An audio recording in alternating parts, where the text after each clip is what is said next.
में काम में आएगी। सो इसका अगर स्क्वायर करोगे वेलोसिटी का 11th equation we are dealing, so that will become 2x + 9।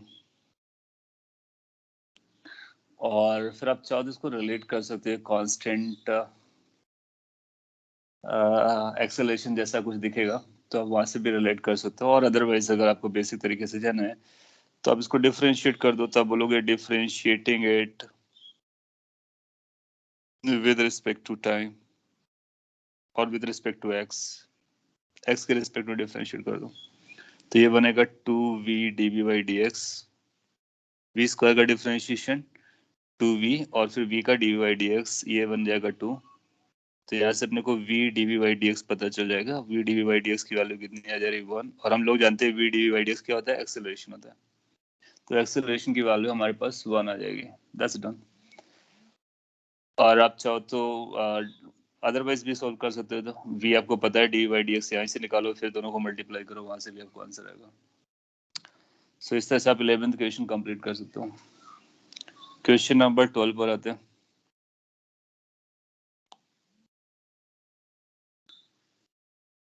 Question number 12 is this. Aditya, आपको स्क्रीन नहीं दिख रहा है, आप एक बार एग्जिट करके एंट्री ले लो, और आपको दिखेगा। नहीं दिखता है तो मेरे को बताना, क्योंकि अभी मेरे को एग्जिट करना रिस्की है। So, question number 12 says a bird flies for 4 seconds and it is flying with this velocity along this straight line where t is time in second. It travels a total distance equal to what?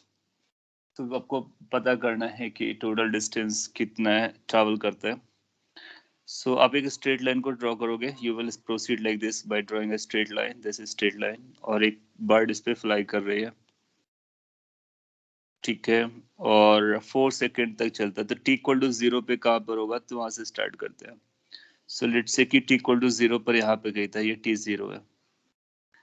तो 0 time पर इसकी velocity कितनी आएगी, इसकी velocity 2 metre पर second आएगी, positive आएगी, क्योंकि मॉड है इसलिए इसको पॉजिटिव डायरेक्शन में बताना है। फिर इसके बाद में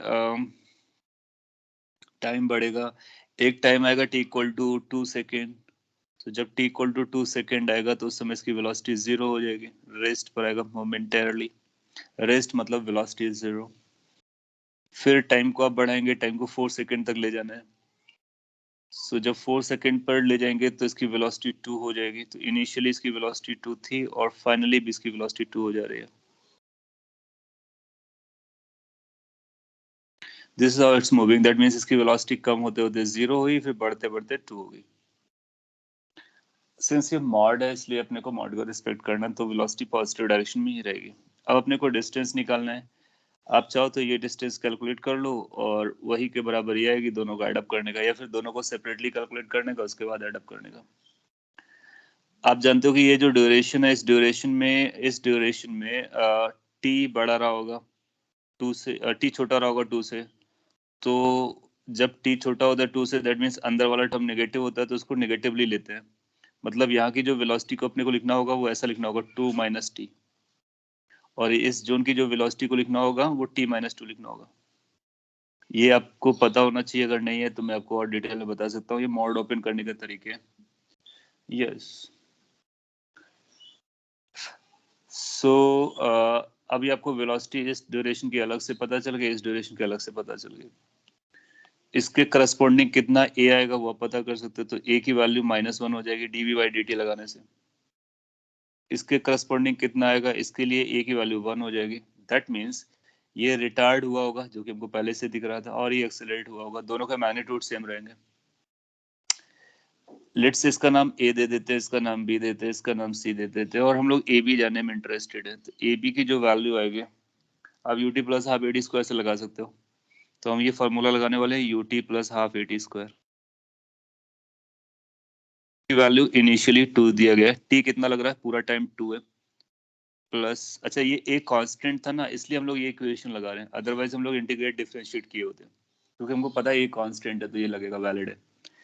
अच्छा, एक की वैल्यू हाफ -1 दी गई तो -1 लगाएंगे, क्योंकि नेगेटिव डायरेक्शन में है। और टी कितना है, 2 का स्क्वायर है तो 2 का स्क्वायर कर देंगे। तो जो भी है, तो यहाँ से अपने को पता चल रहा है कि इसकी वैल्यू आ रही 4 - 2, that is basically 2 metre. Then after अपने को बीसी सेगमेंट को सॉल्व करना था कि बी से सी जर्नी कैसी रही होगी इसकी। बी से सी के लिए जो बीसी डिस्टेंस अपने को चाहिए उसके लिए भी हम लोग u t plus half a t square लगा सकते हैं। क्यों? क्योंकि कांस्टेंट एक्सेलरेशन है या रिटार्डेशन है। तो यू 0 है क्योंकि इसकी इनिशियल वेलोसिटी 0 है, एक्सेलरेशन का नाम 1 है और टी 2 है, तो 2 का स्क्वायर कर दोगे तो ये अपने को कितना बनेगा 4। सो टोटल डिस्टेंस कितना आ जाएगा? टोटल डिस्टेंस अपने को पता चल गया कि ये जो डिस्टेंस चल रहा है वो 2 मीटर है। अच्छा, दोनों बराबर नहीं है, ध्यान देने का, ओके। और ये जो डिस्टेंस है वो 4 मीटर है। पहले मैंने आपको कुछ ऐसा बोल दिया था कि इक्वल हो गया। आपको दोनों को सेपरेटली सॉल्व करना है फिर पता करना है। ऐसा इसलिए हो गया,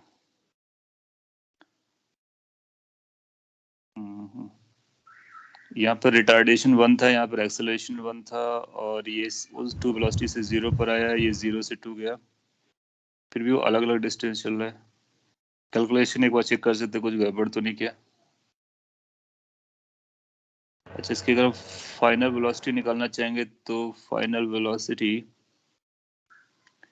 v is equal to u plus a t into 2, सही जा रहा है, वेरीफाइड है। इसका मतलब है कि हमारा टोटल आंसर कितना हो जाएगा, 2 + 4 is equal to 6 metre. Answer भी अगर कोई करेक्ट आएगा तो आप, करेक्शन होगा तो आप बोल सकते हो। सो पॉइंट इज कि जब कभी मॉड दिया हो तो अपने को उसका पॉजिटिव वर्जन देखना है, नेगेटिव वर्जन देखना है, उस पॉइंट से दोनों को अलग अलग करके वॉच करना है और अपना आंसर। क्वेश्चन नंबर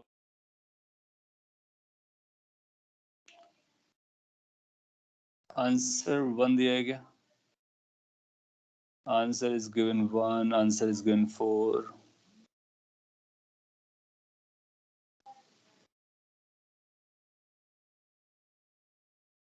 गलती ये हुई है कैलकुलेशन में, देखो क्या कैलकुलेशन में गलती हुई है।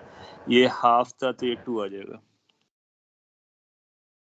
और मैं अभी तक इसी बात को लेकर के वरी था कि दोनों बराबर क्यों नहीं गए। तो ये 4 2 आ रहा है, वो कैलकुलेशन में हाफ मिस कर दिया मैंने, आपने आइडेंटिफाई कर लिया होगा। तो ये 2 मीटर आएगा, क्योंकि अगर सेम वेलोसिटी से जाते हैं तो आइडेंटिकल मोशन होते हैं। तो ये 4 मीटर आ रहे हैं। 4 आंसर दिया गया होगा, 4 दिया गया होगा, सिमेट्रिकल मोशन है, 4 आएगा।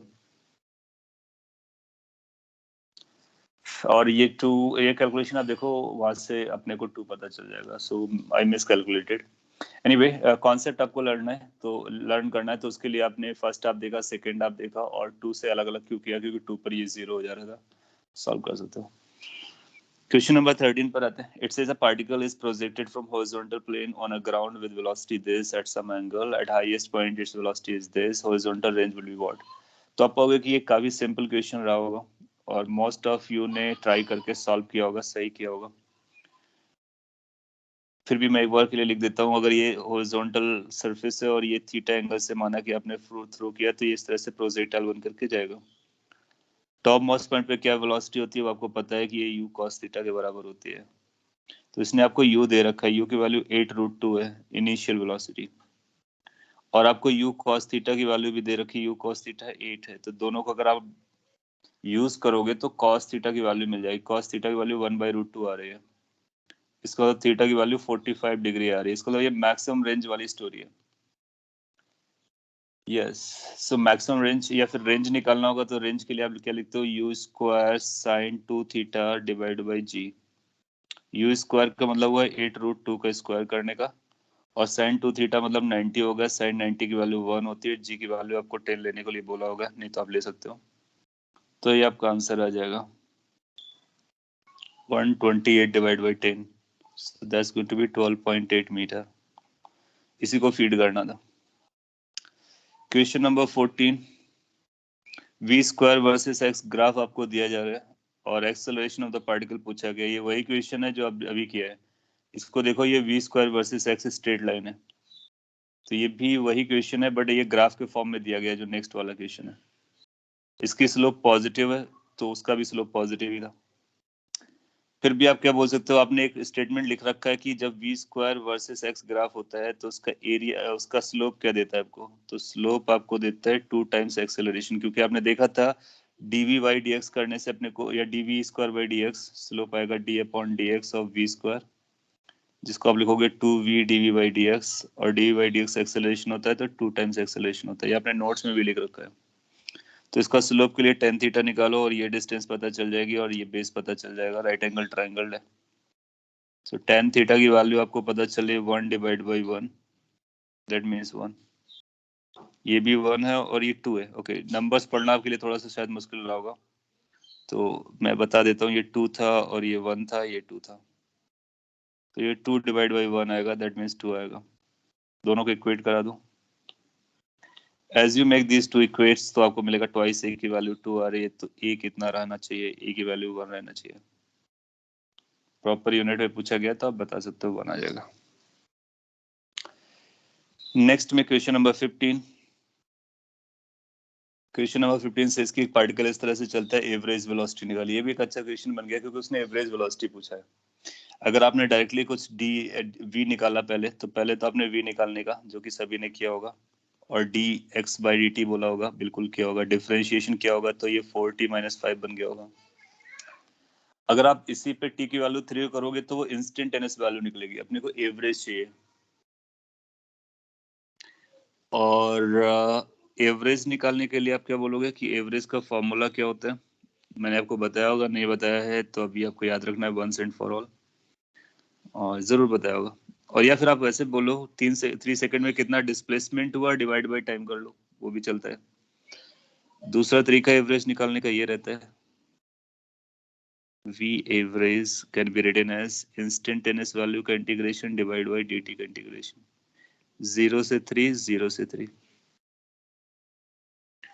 सो अगर इंस्टेंटेनियस वैल्यू पता हो तो इसको इंटीग्रेट करके पता कर लेते हैं। बेसिकली ये डिस्प्लेसमेंट होगा और ये टाइम होगा।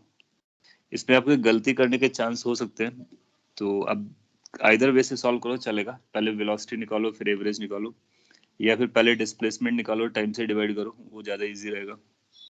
मैं इसको सॉल्व करता हूँ। जब इसको डिफरेंशिएट करोगे तो आपको यही नंबर मिलेगा जो नंबर पहले था, क्योंकि आपको इंटीग्रेट, इसको जब इंटीग्रेट करोगे इस वाले टर्म को, तो 4t का इंटीग्रेशन कितना आएगा, टी स्क्वायर, तो ये बनेगा 2t स्क्वायर माइनस 5t, और इस पर लिमिट अपने को रखना है 0 से 2, 0 से 3 राधा। टाइम कितना आ जाएगा 3। जब एक बार 3 रखोगे तो कुछ और आएगा, 0 रखोगे तो 0 आ जाएगा, तो ये बनेगा 2 × 3 raise to power 2 minus 5 × 3 divide by 3। एक 3 कॉमन लेके कैंसिल कर सकते हो, तो ये 6 - 5 बनेगा, तो आंसर कितना आ जाएगा 1। That's too simple. और वैसे भी अगर आप सॉल्व करोगे तो ये 18 - 15 दैट इज 3/3 आ जाएगा, 1 आ जाएगा, तो अपना आंसर 1 आ गया। ऐसा क्वेश्चन उन्होंने क्लास में किया है। आप ये गलती मत करना कि टी की वैल्यू यहाँ पे 3 रख दो और इसी को डिस्प्लेसमेंट बोलो, नहीं, ये पोजीशन है। डिस्प्लेसमेंट के लिए final position minus initial position बोलने का, final position minus initial position. अगर आपने डायरेक्टली इसको इधर रख दिया होगा तो आपको 1 यहाँ से मिला होगा और 2 यहाँ से मिला होगा, तो आपका आंसर 3 आ गया होगा। हो सकता है आप में से कुछ लोगों का आंसर 3 आ गया हो, तो 3 नहीं करना, अपने को 1 करना है। So final minus initial position निकालो, वहां से आंसर कर सकते हो। आपने लिखा we can simply solve it by area of triangle.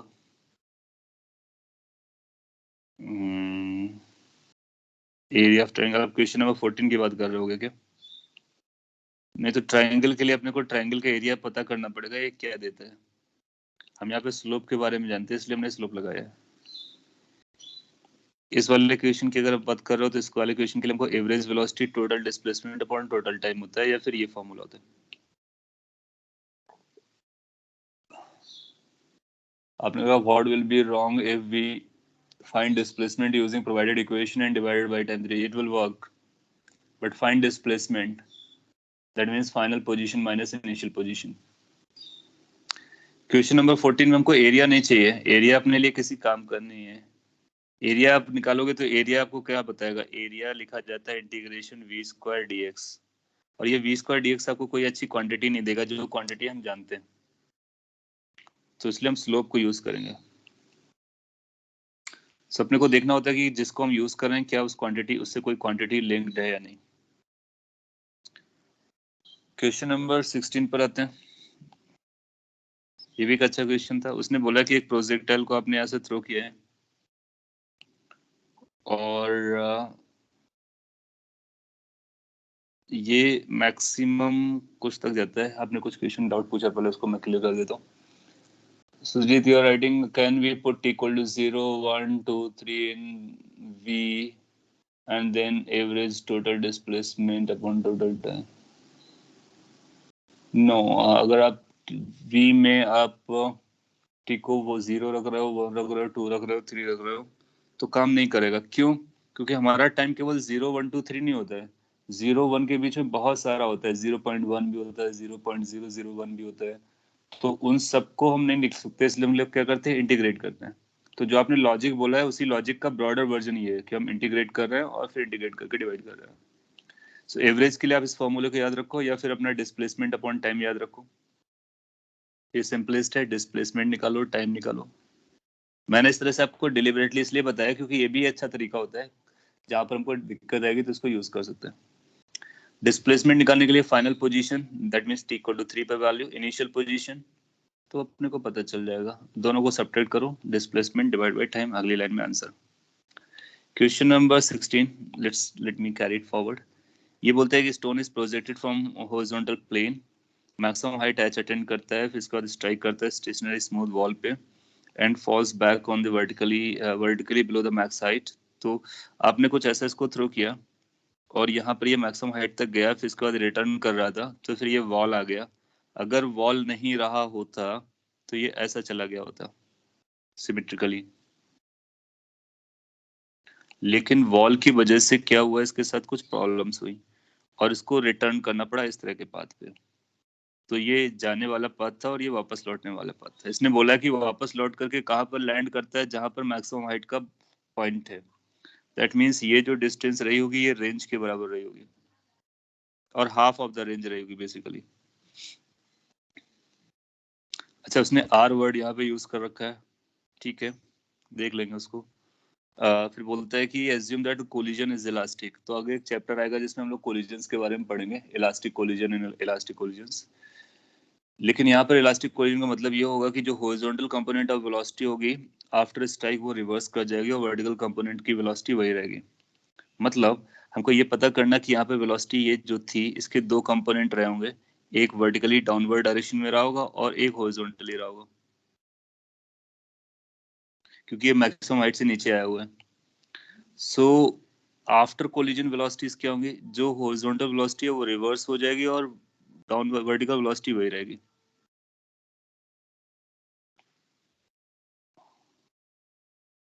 हाँ, कोएफिशिएंट ऑफ रेस्टिट्यूशन जैसी कहानियां है तो उसको हम लोग बाद में लर्न करेंगे, और अगर आपको आइडिया है तो आप उसको भी यूज कर सकते हो, और बाकी लोगों को अभी आइडिया नहीं होगा इसलिए हम उसको अवॉइड कर रहे हैं। अच्छा, हम लोग जानते हैं कि जो हॉरिजॉन्टल कंपोनेंट होता है वो u cos थीटा होता है और वर्टिकल कंपोनेंट हमको पता नहीं, लेट्स से vy है। आफ्टर स्ट्राइक क्या होगा, हॉरिजॉन्टल कंपोनेंट रिवर्स हो जाएगा, u cos थीटा इधर हो जाएगा और वर्टिकल कंपोनेंट vy वही रहेगा। इसकी वजह से ये अपना ऐसा पाथ फॉलो कर जाएगा। ये r अपने को पता है, दैट इज हाइट है बेसिकली। सो अगर वो हाइट है तो हम ये बोल सकते हैं कि इसको रिटर्न वाली जर्नी में कितना टाइम लगेगा। हम रिटर्न जर्नी को पढ़ते हैं तो इसका नाम दे देते हैं, लेट से ए पॉइंट से चला था, सी पे कोलाइड किया था और बी पे वापस आया। सो एक तो मोशन है ए से बी जाने वाला और दूसरा मोशन है बी से वापस सी आने वाला है। दोनों को अपने को समझना है और दोनों को रिलेट करेंगे तो अपने को आर की वैल्यू एच के टर्म में मिल जाएगी, तो अपना काम हो जाएगा। अच्छा, ए से बी जाने वाले के बारे में बात करते हैं। तो ए से बी जाने वाले के बारे में अगर हमको बात करनी है तो वेलोसिटी अपने को चाहिए जो वर्टिकल हाइट के साथ रिलेटेड हो, और बी से सी पर अपने को ये डिस्टेंस निकालने की जरूरत पड़ेगी। तो ये कई सारा कॉम्प्लिकेशंस क्रिएट कर सकता है अगर हम प्रॉपरली इसको डील नहीं करते तो। ओके, सो कैन वी से कि यहाँ से लेकर के ए से लेकर के यहाँ तक जाने में कितना टाइम लगा होगा। मैक्सिमम हाइट तक वो half of the time of flight रहा होगा, क्योंकि उससे फायदा क्या है। तो एक काम करते हैं ना, बी से इसी जर्नी को पहले एडजस्ट कर लेते हैं। तो ये बी से वापस आने में कितना टाइम लिया होगा वो आप जानते हो, वो हाइट पे डिपेंड करता है और वर्टिकल कंपोनेंट ये इस कंपोनेंट पे डिपेंड करता है। सो पहली वाली जर्नी का टाइम हम T1 पकड़ ले रहे हैं यहाँ से यहाँ तक जाने का, और दूसरी वाली जर्नी का टाइम T2 पकड़ ले रहे हैं। इसको और भी शॉर्टकट में बोला जा सकता है, लेकिन हम अभी बेसिक पे स्टिक करने की कोशिश कर रहे हैं।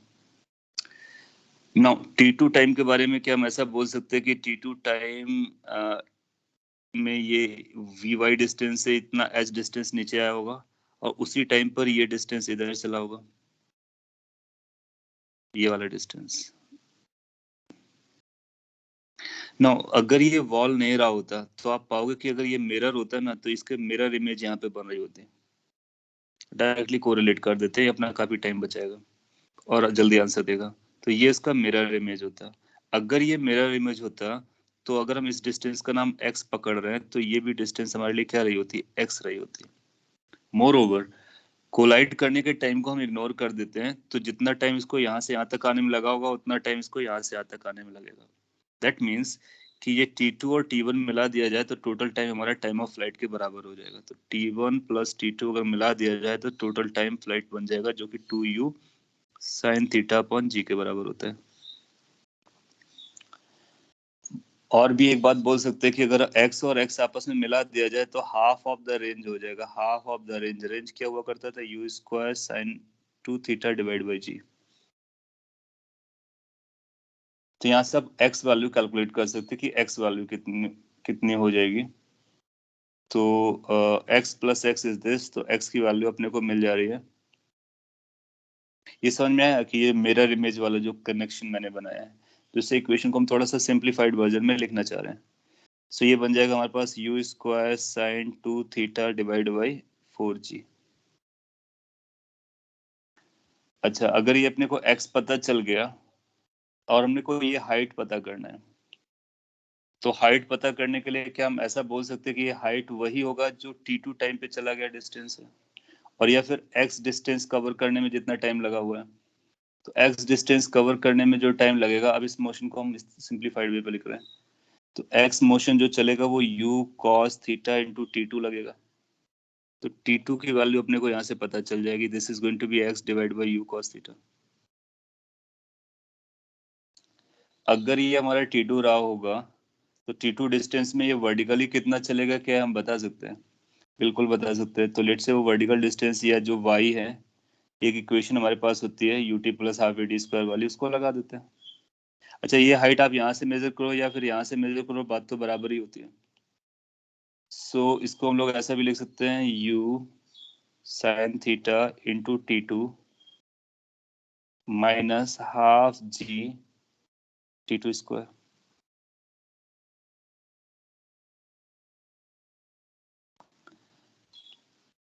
इसके बेसिस पर आप देखोगे कि हम y निकालेंगे। ये जो y होगा यही हमारे लिए हाइट हो जाएगा, r के बराबर हो जाएगा। u साइन थीटा को वही रखते हैं, T2 की वैल्यू को सब्स्टिट्यूट कर देते हैं। T2 हमारे पास आ रहा है x cos theta, x divide by u cos theta है, minus half g T2 square करेंगे तो ये बन जाएगा अपने लिए x square divide by you square cos square theta. थोड़ी सी और कैलकुलेशन आएगी तो y की वैल्यू अपने को कुछ मिलता हुआ नजर आ रहा है। यहाँ से देखो कि ये x tan थीटा बन रहा है, और हम लोग वो भी कर सकते थे यार, इक्वेशन ऑफ ट्रेजेक्ट्री पे भी जा सकते थे। कहीं ना कहीं हम लोग इक्वेशन ऑफ ट्रेजेक्ट्री को फिर से निकाल दिया। तो इस इक्वेशन ऑफ ट्रेजेक्ट्री पे अपने को x की वैल्यू रखनी है, दैट्स डन। सो आप चाहो तो इस पर इसको हमको h के टर्म में आंसर चाहिए बेसिकली। तो how we can get the answer in terms of h, क्योंकि x की वैल्यू अपने को पता है ये, और उसको अगर हम यहाँ पे सब्स्टिट्यूट करेंगे तो ये बनेगा tan theta into x, x is going to be u square sin 2 theta divide by 4g minus g और नीचे आएगा 2u square cos square theta. फिर से एक्स स्क्वायर करना, इसका स्क्वायर करोगे तो ये बनेगा यू स्क्वायर। अगर इसको मैं ओपन कर दूं तो कुछ ऐसा बनेगा, यू स्क्वायर के बाद ई पावर 4, यहाँ पर बनेगा 4 sine square theta cos square theta. Sine 2 theta को अगर आप ओपन करोगे तो sine square theta, two sine theta cos theta बनता है, और अगर उसका स्क्वायर लगाना है तो आपको cos square theta sign square theta में कन्वर्ट करना पड़ेगा। So what I did square of this divide by down side क्या लिखना है अपने को, 16g स्क्वायर। थोड़ा सा लेंदी हो गया, बट अगर आप पेशेंस रखोगे तो समझेगा। अच्छा, ये टेन थीटा जो यहाँ पे लिखा था, क्या टेन थीटा को हम लोग लिख सकते हैं sine theta by cos theta? बिल्कुल लिख सकते हैं।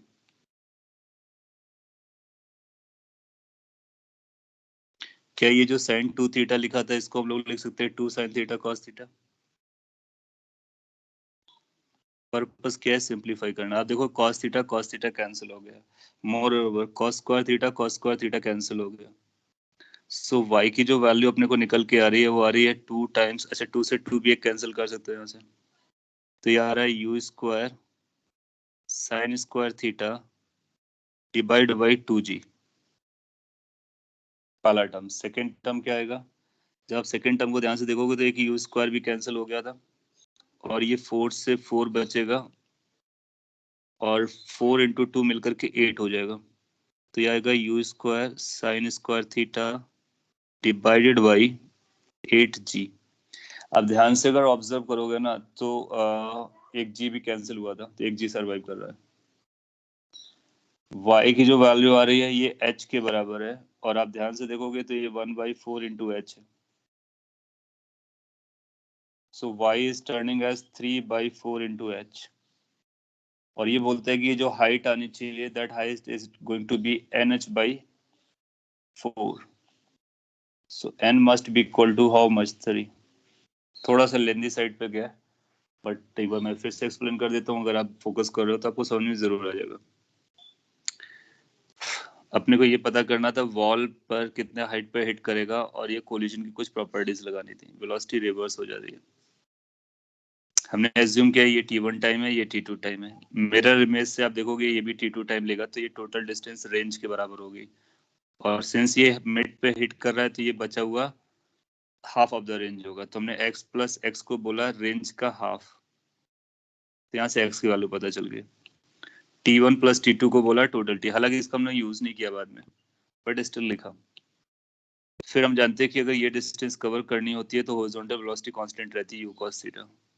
x is going to be u cos theta into t2, तो यहाँ से t2 निकल के आया। फिर आप चाहो तो इसमें डायरेक्टली इस इक्वेशन को यूज कर सकते हो, जो कि इक्वेशन ऑफ प्रोजेक्टाइल की है, ट्रेजेक्ट्री की, उसको यहाँ से ड्राइव भी कर दिया। उसके बाद x की वैल्यू इस पे सब्सटीट्यूट कर दी जो x यहाँ से निकाला था।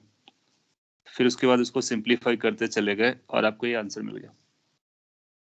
ओके, सो थोड़ा सा लेंदी है। किसी का आंसर आया था एग्जाम में, करेक्टली लगाया आपने, उसके लिए आपको टाइम देना पड़ा होगा 2-4 मिनट। ओके, तब तक आप आंसर करें तो मैं आपको पढ़ता हूँ डाउट। आपने लिखा है so time of flight from C to B is equal to time A to C. A to C is not equal to C to B. What is equal to, अगर यहाँ पे डी रहा होता तो C to D is equal to C to B. So वो एक hypothetical case देख रहे हैं, अगर सेकेंड साइड गया होता तो क्या हुआ होता। तो जितने टाइम पर यहाँ पर हिट करेगा उतने टाइम पर यहाँ पर भी हिट करेगा, क्योंकि आपको पता होता है time of flight vertical component पे डिपेंड करता है, और इस पूरे प्रोसेस में कोलिजन में वर्टिकल वेलोसिटी हैम्पर नहीं हुई है।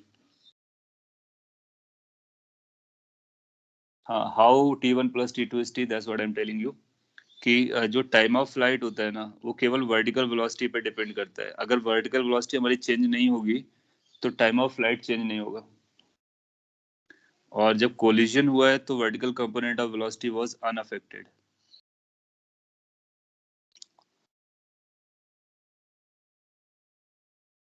ओके, सो ये 16 के बारे में था, डिटेल में हो गया। आप इसको एक बार फिर से ट्राई करेंगे अपने हिसाब से, इसी पॉइंट को यूज करके अपने को आंसर मिलेगा। क्वेश्चन नंबर 17 भी एक अच्छा क्वेश्चन है, और इस तरह के क्वेश्चन हम लोगों ने क्लास में डील नहीं किया है, बस बट आइडिया आपके पास है। अगर आपने निकाला है तो अच्छी बात है। इसके बाद एक लास्ट है हमारे पास 18, इन्हीं दोनों को करने के बाद आगे बढ़ेंगे। 17 के बारे में बात करते हैं। क्वेश्चन नंबर 17 इट सेज, इसको मैं डिटेल में बता रहा हूँ, अगर आपने नहीं स्ट्राइक आंसर निकाल पाया तो आपको इस देखना है और समझना है, फ्यूचर में आएगा तो आपको कर लेना है। तो ये टेस्ट पेपर का डिस्कशन भी आपके लिए लर्निंग है। A particle is released from rest from a certain height, तो आप एक पिक्चर बनाओ कि एक सर्टेन हाइट है h और यहाँ से एक पार्टिकल रेस्ट से रिलीज किया जाता है। जब आप रिलीज करोगे तो ये ऐसा चला जाता है एज पर अवर बेसिक थॉट्स, अगर कोई और कंडीशन नहीं लगती है तो। लेकिन यहाँ पे कुछ और भी कंडीशन है। Due to wind it gathers the horizontal velocity vx as this. So इसके पास कुछ विंड की वजह से वेलोसिटी आती है, तो ये कुछ ऐसे पाथ पे जाने वाले हैं। तो एक रैंडम पाथ ऐसा बना सकते हैं और डॉट से भी दिखा सकते हैं, लेट्स से कि ऐसे पाथ पे जा रहा है और ये ग्राउंड था। तो जब कभी यहाँ पर रहा होगा तो उसके पास एक हॉरिजॉन्टल वेलोसिटी होगी जिसका नाम vx होगा, एक वर्टिकल वेलोसिटी होगी जिसका नाम vy होगा। लेट्स से टी टाइम के बाद की स्टोरी हम जनरल वे पे देख रहे हैं। अगर आपने यहाँ से ड्रॉप किया था तो आप पाओगे कि ये इसका जो डिस्प्लेसमेंट होगा हॉरिजॉन्टल वाला, उसको हम लोग x लिखेंगे, और जो ये वर्टिकल डिस्प्लेसमेंट है उसको y लिख रहे हैं। ग्रेविटी है हमारे लिए नीचे लग रहा है, तो एक तो ग्रेविटी है और कोई ना कोई एक्सेलरेशन इधर भी आ रहा होगा जो कि a है, जिसकी वजह से ये वेलोसिटी आई है। तो दोनों एक्सेलरेशन है। बाय द वे ये एक्सेलरेशन a अगर ये कांस्टेंट होगा तो फिर ये स्ट्रेट लाइन पे जाएगा, अगर एक्सेलरेशन कांस्टेंट नहीं होगा तो फिर ये कोई कर्व पाथ पे जाएगा। मैंने कर्व बना दिया इन जनरल को लेकर के। एक्स डायरेक्शन का एक्सेलरेशन कितना है वो एक्स डायरेक्शन की वेलोसिटी से पता चलेगा। तो अगर आपको ax पता करना है तो आपको dvx/dt करना पड़ेगा। अच्छा, d upon D T of vx कितना पता है, वो आपको a इंटू वाई बोल रहा है। a का मतलब हुआ कांस्टेंट, एक छोटा सा एक कांस्टेंट है, कांस्टेंट की वैल्यू अपने को दे रखी है। So a is not acceleration, rather this is acceleration. So यहाँ से अपने को पता चला कि ये आएगा a into d y by d t. अच्छा, d y by d t क्या होता है? D y by d t is the velocity in the y direction. इसका मतलब एक्सेलरेशन जो एक्स डायरेक्शन का है वो constant time velocity in the y direction है, बिलीव मी। और रिमाइंड इट की जो a है, स्मॉल a हम लोग यूज कर रहे हैं, दैट इज कांस्टेंट, उसकी वैल्यू 3/8 है। तो अब एक काम करते हैं, इसको एक कंफ्यूजन को अवॉइड करने के लिए 3/8 लिख देते हैं। That is 3/8 and this is also 3/8, so this is going to be 3/8। अब आपने देखा कि ये एक्सेलरेशन कांस्टेंट नहीं है, क्योंकि वेलोसिटी वर्टिकल डायरेक्शन की वेलोसिटी बढ़ेगी टाइम के साथ से, तो ये वेरिएबल है। तो हम लोगों ने एक्स कंपोनेंट ऑफ मोशन को अलग से डील किया। अब हम वाई कंपोनेंट ऑफ मोशन को भी डील करेंगे, फिर दोनों को मिक्स करेंगे, फिर अपना आंसर बताएंगे।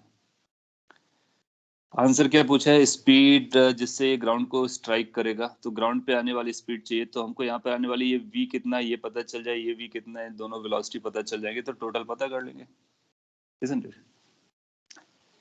सो y कंपोनेंट को सॉल्व करने के लिए हम लोग क्या करने वाले हैं कि y कंपोनेंट के बारे में बात करते हैं। सो y में केवल एक्सेलरेशन g लग रहा है, तो किसी भी टाइम पर वेलोसिटी y डायरेक्शन कितनी आ जाएगी? 0 + gt। और y डायरेक्शन का डिस्प्लेसमेंट कितना जाना है? h। मैंने प्लस लगाया क्योंकि मैं डाउनवर्ड डायरेक्शन को पॉजिटिव मान ले रहा हूँ, तो ये भी पॉजिटिव है, ये भी पॉजिटिव है। अगर आप अपवर्ड डायरेक्शन को पॉजिटिव मानोगे तो यहाँ माइनस लगाओगे, यहाँ माइनस लगाओगे, अल्टीमेटली वो प्लस हो जाएंगे। सो ये बी वाई आ गया। अब बी वाई को यहाँ पे रख सकते हो, तो हमारा ए एक्स क्या बन जाएगा? ए एक्स की जो वैल्यू बन जाएगी 3/8 इंटू वी वाई। जी की वैल्यू अपने को 10 लेने का, या फिर अभी जी के टर्म में लिख लो, तो ये जी टी हो जाएगा। वेरिएबल एक्सेलरेशन अपने को पता चल गया। अब अपने को वी एक्स पता करना है कि वेलोसिटी एक्स डायरेक्शन की कितनी हो जाएगी। अच्छा, ये तो क्लियर हो गया कि वेलोसिटी एक्स डायरेक्शन की मैक्सिमम हाइट आने के बाद यहाँ पर एच लगने से पता चल जाएगी। तो वेलोसिटी ऑफ एक्स डायरेक्शन की डाउन साइड जो मिलने वाली है वो आएगी 3/8 इंटू एच। एच अपने को पता है, तो ये बन जाएगा 3/8 into 80। So it seems very simple, क्योंकि इसके लिए हमको बहुत ज्यादा कुछ करने की तो जरूरत ही नहीं पड़ी। ये सब अगर हम नहीं भी करते तब भी चलता। क्यों? क्योंकि हमको वेलोसिटी रिक्वायर्ड थी और वेलोसिटी हाइट पे डिपेंड कर रहा था, वर्टिकल डिस्प्लेसमेंट पे। तो वर्टिकल डिस्प्लेसमेंट हमको पता चल गया, और टोटल कितना है h, तो ये वर्टिकल कंपोनेंट ऑफ वेलोसिटी का जो हॉरिजॉन्टल कंपोनेंट है वो पता चल गया। तो यहाँ पर ये जो वेलोसिटी आएगी वो 30 मीटर पर सेकंड आ गई। अगर हम इसको कहीं से ये पता चल जाए कि ये वेलोसिटी कितनी है तो टोटल पता चल जाएगा। तो इस वेलोसिटी को तो हम लोग सिंपली तरीके से सॉल्व कर लेते हैं, क्योंकि ये vertical velocity is not affected by this air. तो इसका टाइम कितना लगा होगा? सो आप ऐसा लिख सकते हो h is equal to 0 plus half g t square. तो यहाँ से t निकाल सकते हैं, या फिर t आपको याद रहता है अंडर रूट 2h/g। वैल्यूज रख देते हैं, 2 is 2, h is 80, g is 10, so that is 16, that is 4 second में गिरने वाला है। तो वेलोसिटी कितनी आएगी वर्टिकल डायरेक्शन में? That's going to be 0 plus gt, that means g into t। g is 10, this is 4, that is 40 metre पर second. So how much the total speed is? आप जानते हो कि अगर वेलोसिटीज होती है तो x component square y component square करते हैं। 30 का स्क्वायर आएगा, 40 का स्क्वायर आएगा। ये नंबर आपको अच्छे से पता रहते हैं, तो इसको आप 50 मीटर पर सेकंड बोल सकते हो। अपना आंसर हो जाएगा।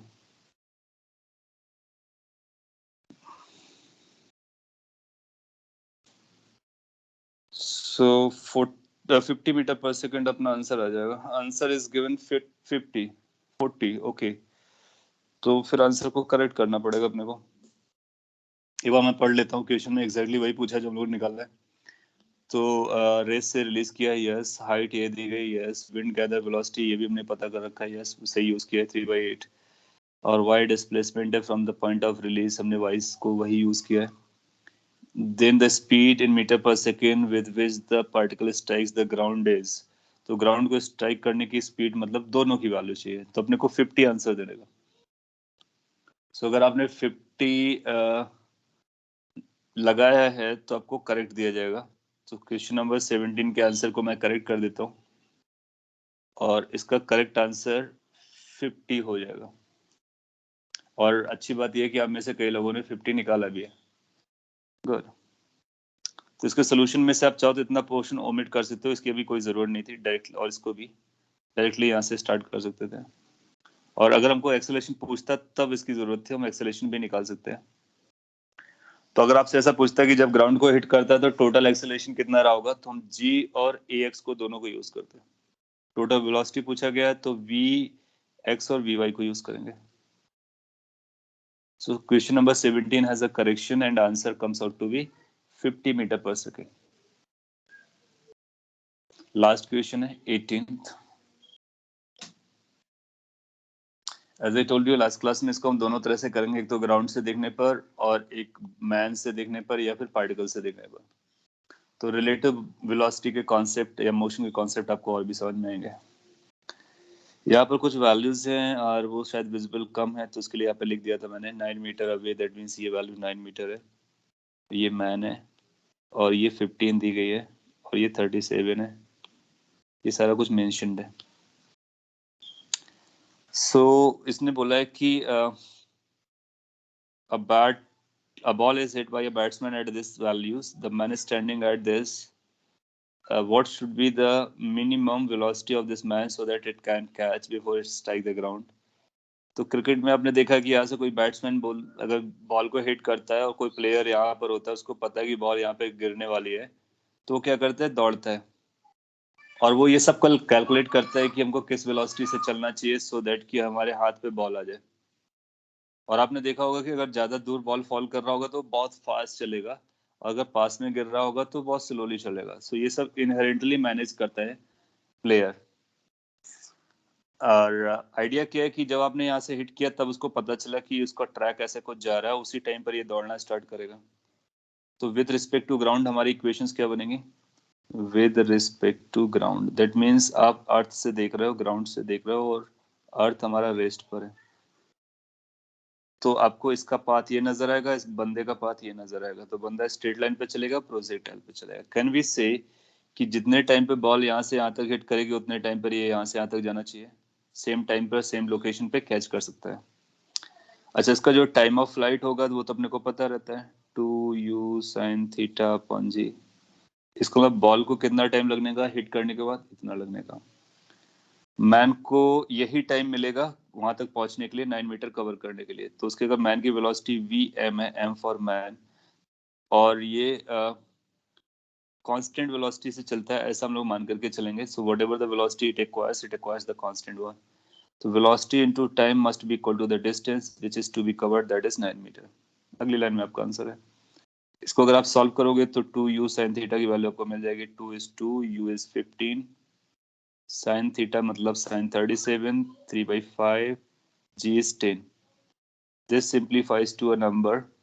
So अगर आप इसको डिवाइड करोगे तो 3 9 18 1.8 सेकेंड आ जाएगा. 1.8 सेकेंड जैसा कुछ आ जाएगा. कैलकुलेशन आप केयरफुली देख सकते हो. ओके सो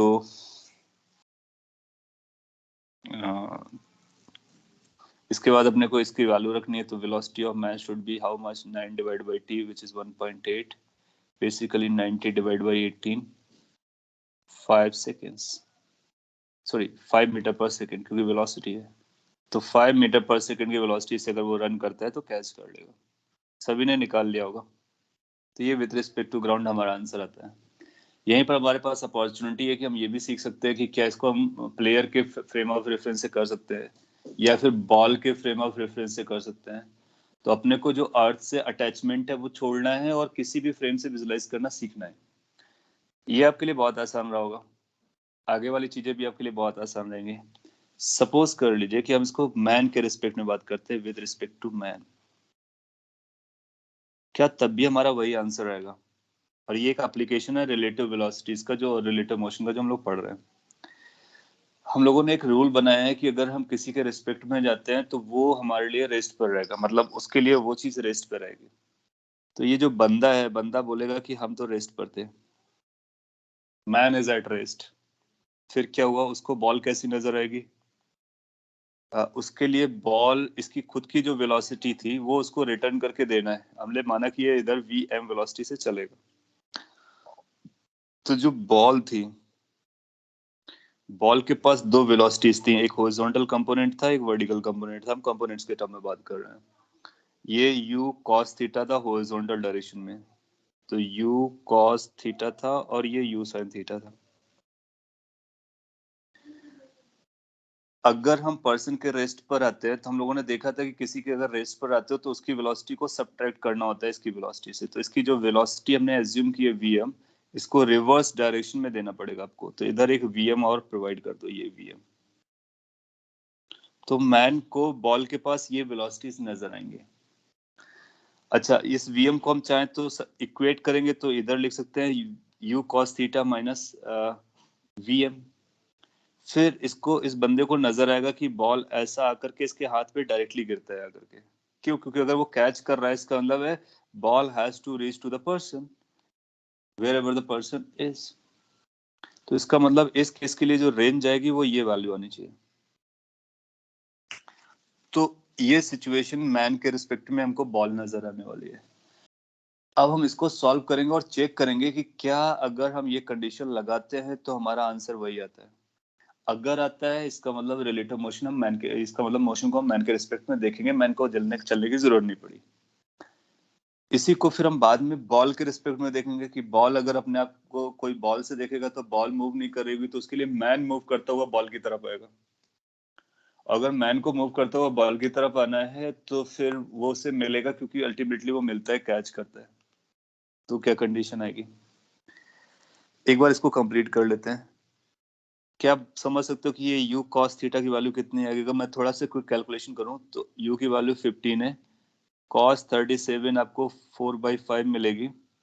तो 15 इंटू 4/5 आएगी और 15 यानी 12 हो जाएगी.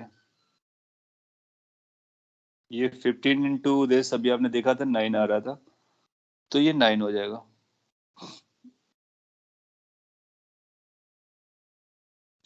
अच्छा अब अपने को ये पता करना कि ये डिस्टेंस कितनी है ये वाली डिस्टेंस. तो आपको इतना बताया गया कि ये जो डिस्टेंस है वो 9 मीटर दूर था. अब इस सिचुएशन को हिल सॉल्व करके हम ये बता सकते हैं ये रेंज -9 रही होगी. रेंज हम कैलकुलेट कर सकते हैं with respect to ground only for this projectile. It is going to be u square sin 2 theta that means 2 sin theta cos theta divided by g. We are just verifying कि relatively हम देखेंगे तो क्या हमको same result आएगा, so that कि we are confident in future questions. U square का मतलब 15 का स्क्वायर, जब आप 15 का स्क्वायर करोगे तो ये आएगा स्क्वायर ऑफ 15, लेट से 2 sin 37, 3/5 cos 37, 4/5 g 10। Let's keep simplifying it. So एक 5 इससे कैंसिल होगा, एक 5 इससे कैंसिल होगा, 3 3 9 9 बचेगा वहां पर। सो ये आएगा 9 into this entire numbers 24 divide by 10, ये रेंज आ जाएगी। और इसको हमको 9 से सब्ट्रैक्ट करना है, तो हमको r माइनस 9 चाहिए था, तो r माइनस 9 की वैल्यू आ जाएगी, 9 कॉमन ले लीजिए, 24/10 माइनस 1, बेसिकली 9 इंटू 14/10 आ जाएगी। आप इसको और भी सिंप्लीफाई कर सकते हो, तो ये जो रेंज आना चाहिए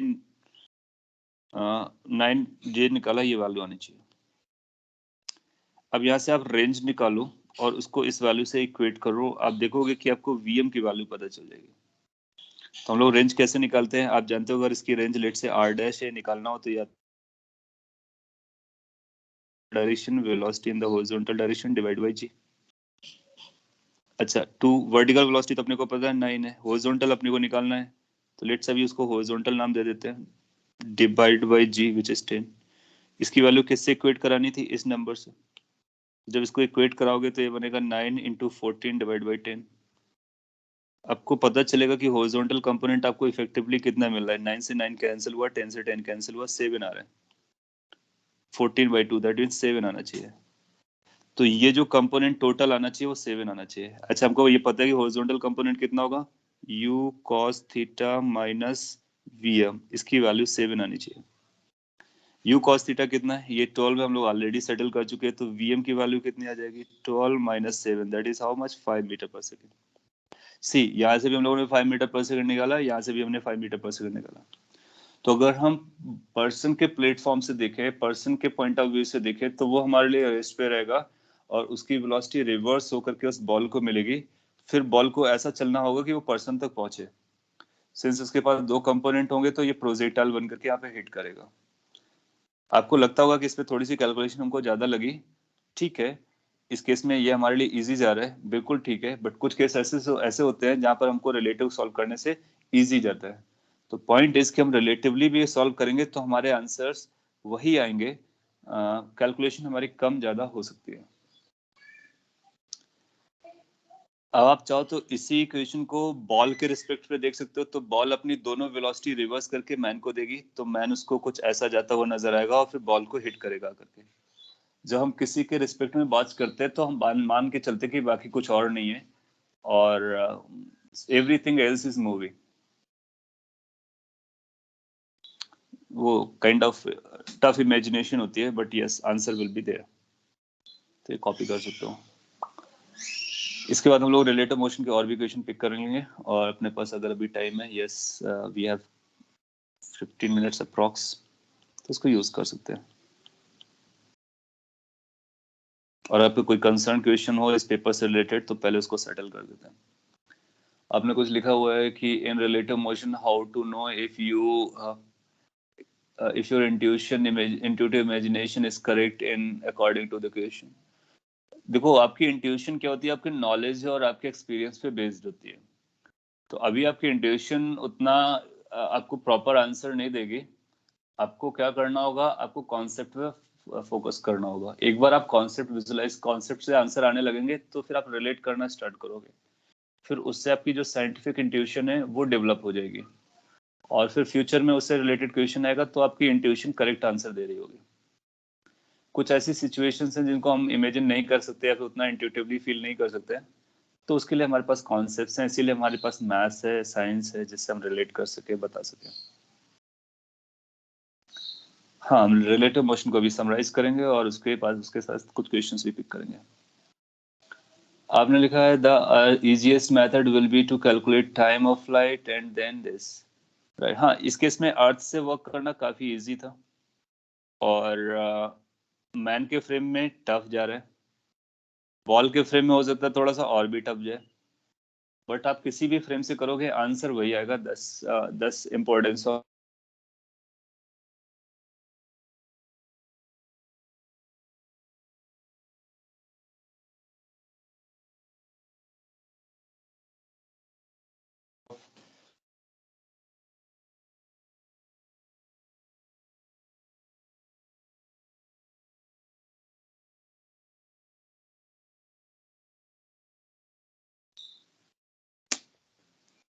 कौन सा स्टेटमेंट कि जिसमें मैंने ये बोला था, the statement in which I said,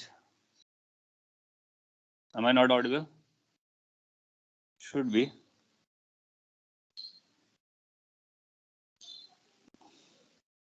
वो वो नेट का थोड़ा सा इशू है, मोबाइल के नेट से चल रहा है, वाईफाई इज डाउन टू, सो इसलिए इशू बना होगा। एनीवे, जैसे हम लोगों ने बात की थी ना कि स्टिल वाटर की वेलोसिटी, क्या स्टिल वाटर के रिस्पेक्ट में बोट की वेलोसिटी, तो आप स्टिल वाटर को क्या समझ रहे थे कि ग्राउंड के रिस्पेक्ट में स्टिल?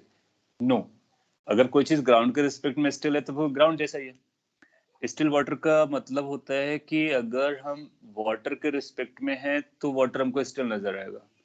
ये फील करना इसलिए टफ होता है ना, क्योंकि हम बाहर देखते तो बाहर चीजें चलती हुई नजर आती हैं, तो इसलिए हमको लगता है कि वाटर मूव कर रहा है। एग्जाम्पल के तौर पर जब आप प्लेन पे जाते हो, प्लेन मैक्सिमम हाइट पे चल रहा होता है, तो आपको सराउंडिंग दिखती नहीं है, तो आपको ये नहीं लगता कि प्लेन मूव कर रहा है, तो आपको प्लेन कैसा लगता है? रेस्ट में। लेकिन अगर वही प्लेन टेक ऑफ कर रहा होता है या लैंडिंग कर रहा होता है, तो आपको लगता है यार ये तो चल रहा है। तो जब आप प्लेन पर होते हो तो प्लेन आपको, आपके लिए रेस्ट वाला फ्रेम है, आपको मूविंग और स्टेशनरी अपीयर सराउंडिंग की वजह से करता है। तो जब हम किसी क्वेश्चन को किसी प्लेटफॉर्म से देख रहे होते हैं तो हम केवल उसी प्लेटफॉर्म को फोकस करते हैं, सराउंडिंग को नहीं। तो अगर हम उसी प्लेटफॉर्म को फोकस करेंगे तो हमारे लिए वो प्लेटफॉर्म रेस्ट पे रहता है। जैसे कि यहाँ पर अपने मैन को लिया तो मैन हमारे लिए रेस्ट पर हो गया, और मैन के लिए बाकी सारी चीजें मूव करती हुई नजर आएंगी। और अच्छे एग्जाम्पल दे सकते हैं स्टिल वाटर को लेकर के। सपोज कर लीजिए अर्थ है अपना, इसमें अभी 75% वाटर है और ये 25% जो लैंड है।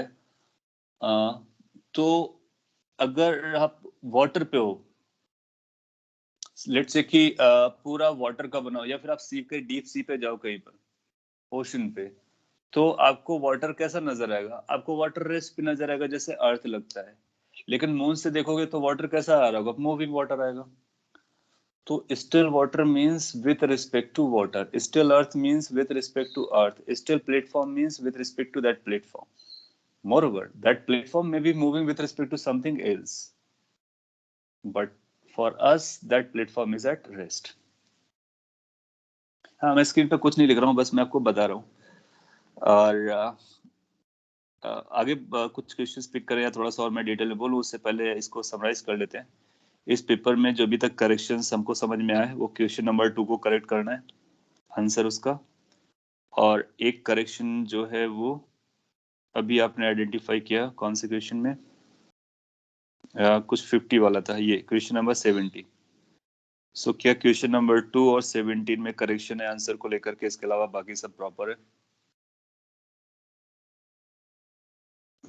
एक बार आप कंफर्म कर देंगे तो फिर हम लोग इसको डन कर देते हैं। 2 के का डी भी मार्क करना है और इसका 50 आंसर करना है। Good, so only these are 2 corrections, चलेगा। इसके कुछ स्क्रीनशॉट्स अगर मैं ले लूं तो आपको काम में आ जाएगा।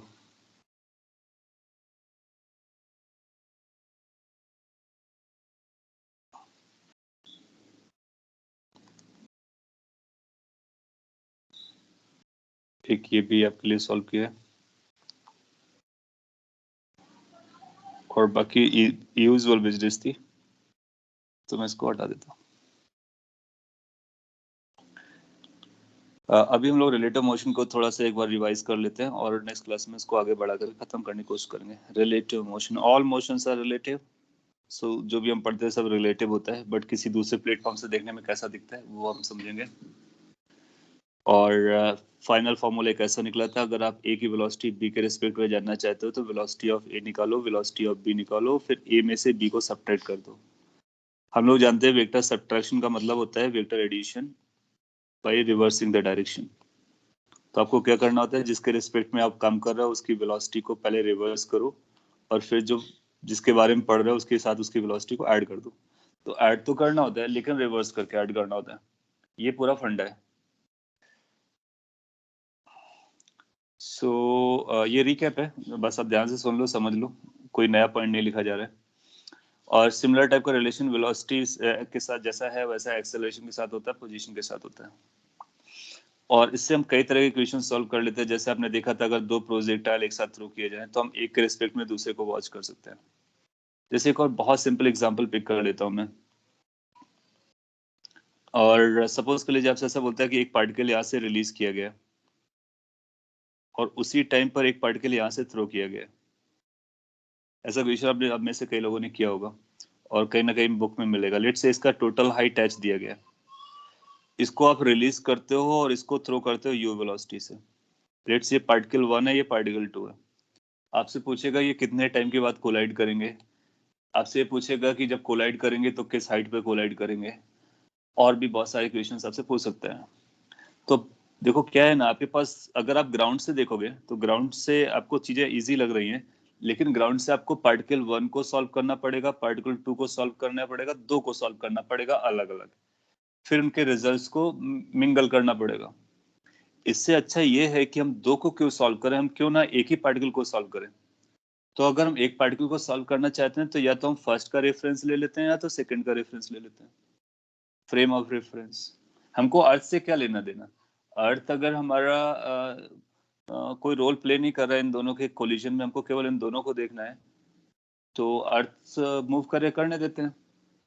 तो इसको अगर हम ग्राउंड से सॉल्व करेंगे तब भी वही आंसर आएंगे, किसी एक प्लेटफॉर्म से सॉल्व करेंगे तब भी वही आंसर आएंगे। सपोज के लिए question says find time after which the two particles collide. I am focusing on relative motion concepts कि किस तरह से वो आपके लिए इजी हो सकते हैं।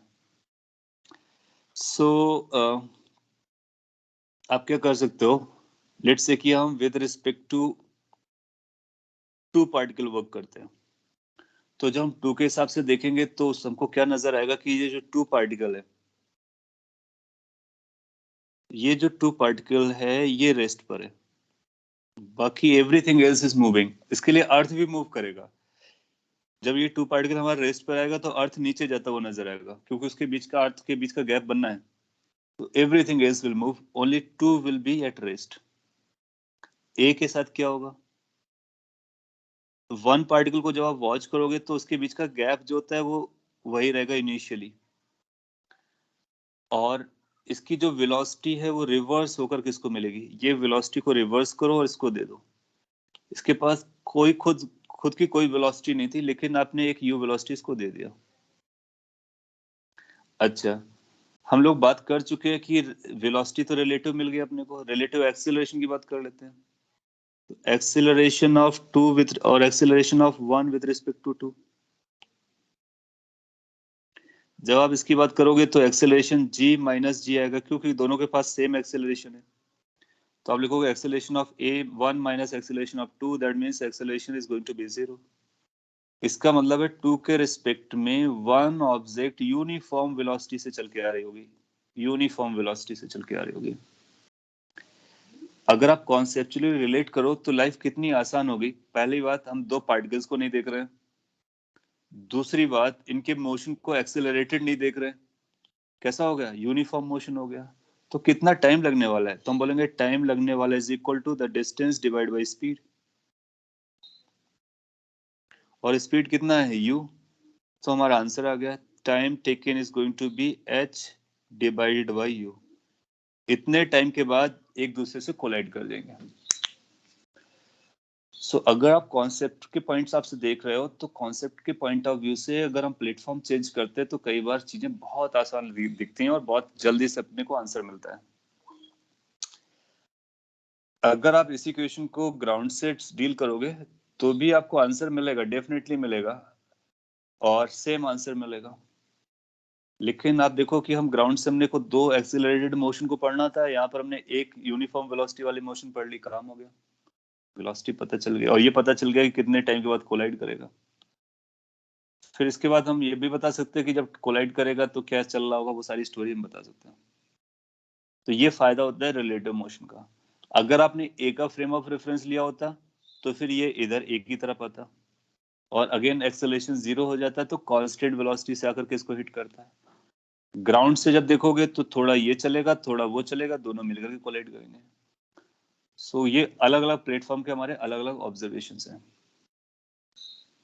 और इसी के बेसिस पर हम लोग इसको डील कर लेते हैं। अब कौन सा प्लेटफॉर्म चूज करना है, कौन सा नहीं चूज करना है, ये इंटायरली आप पर है, और वो क्वेश्चन देख करके समझ में आ जाता है। अगर ग्राउंड से हैंडल हो रहा है वी विल डू इट, अगर ग्राउंड से टफ जा रहा है तो जो भी प्लेटफॉर्म को दिख रहा होगा उसको यूज करेंगे, उसके रिस्पेक्ट में एक्सेलरेशन निकालेंगे, वेलोसिटी निकालेंगे, फिर टाइम निकाल लेंगे, इक्वेशंस लगा लेंगे, डन हो जाएगा।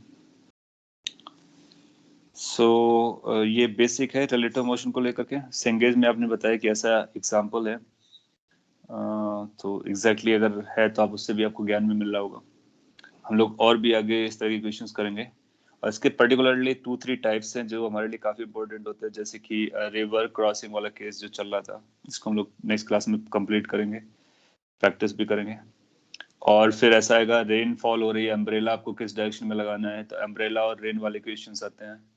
फिर एक प्लेन से आप दूसरे प्लेन में देख रहे होते हो, एडवांस में क्वेश्चन आ चुका है कि एक प्लेन जा रहा था, एक दूसरा प्लेन जा रहा था, तो एक यात्री को ऐसा दिखाई दिया, तो बताइए क्या था। बहुत सारे क्वेश्चन आए हैं रिलेटिव मोशन से। सो ये 2-3 कैटेगरीज उनको डील करेंगे। एक और कैटेगरी है मिनिमम सेपरेशन निकालने का, वो भी बहुत पॉपुलर क्वेश्चन है। एक बार ये तीनों चारों कैटेगरी कर लेते हैं तो रिलेटिव मोशन पे आपको कमांड आ जाएगा, और इसको हम कहीं भी यूज कर सकते हैं, anywhere we like. That means ये जनरल मेथड है। ओके, सो आपका टाइम भी हो गया है, और आपके कुछ क्वेरीज होंगे तो उनको मैं क्विकली आंसर करता हूँ, नेक्स्ट क्लास में आगे चलेंगे। आपने लिखा sir if two objects move in opposite direction then relative displacement. अगर वो अपोजिट डायरेक्शन में जाएंगे तो उनके बीच का सेपरेशन क्या है हम वो बता देंगे।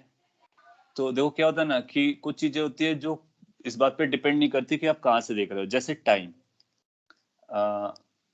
क्लासिकल मैकेनिक्स की हम लोग बात कर रहे हैं, तो जो टाइम होता है चाहे आप एक पार्टिकल से पूछो या दूसरे पार्टिकल से पूछो या ग्राउंड से पूछो या स्पेस से पूछो, कहीं से पूछो, इन दोनों के कोलाइड होने में कितना टाइम लगा सबके लिए बराबर होगा। तो टाइम इज फ्रेम इंडिपेंडेंट, ऐसा हम एज्यूम करके चलते हैं। सिमिलरली डिस्टेंसेस, अगर इन दोनों के बीच का डिस्टेंस h है तो आप 1 से पूछोगे कितना गैप है वो भी h बताएगा, 2 के रिस्पेक्टिव पूछोगे वो भी h बताएगा, ग्राउंड से देखोगे तब भी h आएगा, कहीं और से देखोगे तब भी h आएगा। सो हम लोग डिस्टेंस और टाइम को फ्रेम इंडिपेंडेंस लेके चलते हैं। तो अगर आपसे पूछता है कि अपोजिट डायरेक्शन में जा रहे हैं तो उनका डिस्प्लेसमेंट कैसे वैरी कर रहा है या उनके बीच का गैप कैसे वैरी कर रहा है वो हम बता सकते हैं, रिलेटिव डिस्प्लेसमेंट बता सकते हैं। यस, एक के रिस्पेक्ट में दूसरे का रिलेटिव डिस्प्लेसमेंट कितना है वो पता चल जाएगा। एक्चुअल और किसी पॉइंट से कितना डिस्प्लेसमेंट है तो फिर हमको उस पॉइंट पे लेना पड़ेगा, पॉइंट के हिसाब से बताना पड़ेगा। Further you have written, so observing motion of two objects by sitting on one of them is like performing motion in space. Yes, you can visualize कि हम स्पेस पर हैं, बाकी कुछ एग्जिस्ट नहीं करता, हमारे पास ये दो ऑब्जेक्ट्स हैं और इन्हीं को एक के रिस्पेक्ट में दूसरे को देखना है, तो आपका विजुअलाइजेशन मैच करेगा। Further, you have written that displacement can't be relative, right? Because it's defined only for a specific object from a specific point. Yes, relative का मतलब हुआ स्पेसिफिक पॉइंट हमारा 2 है और ऑब्जेक्ट हमारा ये है, तो जिसके रिस्पेक्ट में लेते हैं वो हमारा स्पेसिफिक पॉइंट हो जाता है। दैट मीन्स वो हमारे लिए ओरिजिन हो जाता है। तो ओरिजिन के रिस्पेक्ट में हमको डिस्प्लेसमेंट बताना होता है, तो अगर हम 2 के रिस्पेक्ट में बता रहे हैं इसका मतलब है ये 2 हमारा ओरिजिन है, वो डिस्प्लेसमेंट हो गया। तो ओरिजिन हम किसी को भी बना सकते हैं, 2 को भी बना सकते हैं, 1 को भी बना सकते हैं, किसी और को भी बना सकते हैं। तो किसको ओरिजिन बनाते हैं? जिसके रिस्पेक्ट में जाते हैं। तभी आपको याद होगा जो हमने फिगर्स बनाई थी रिलेटिव मोशन में, 2 ओरिजिन्स ली थी, एक एस के लिए ओरिजिन थी, एक एस डैश के लिए ओरिजिन थी, और वो बेसिकली उनके रेफरेंस को बता रहे थे। ओके, सो आपका पेपर कंप्लीटली डिस्कस हुआ, 2 लेक्चर लगे लेकिन कंप्लीटली डिस्कस हुआ। रिलेटिव मोशन कुछ मैंने आपको ब्रश अप कराया, नेक्स्ट क्लास में इसको और भी कराते हैं और कुछ क्वेश्चन कराते हैं, और आपके जो भी क्वेश्चन और क्वेरीज होंगे वो नेक्स्ट क्लास में हम लोग हैंडल कर लेंगे। चलेगा? सो आज के लिए हम लोग इतना ही रखते हैं। That's all, thank you guys.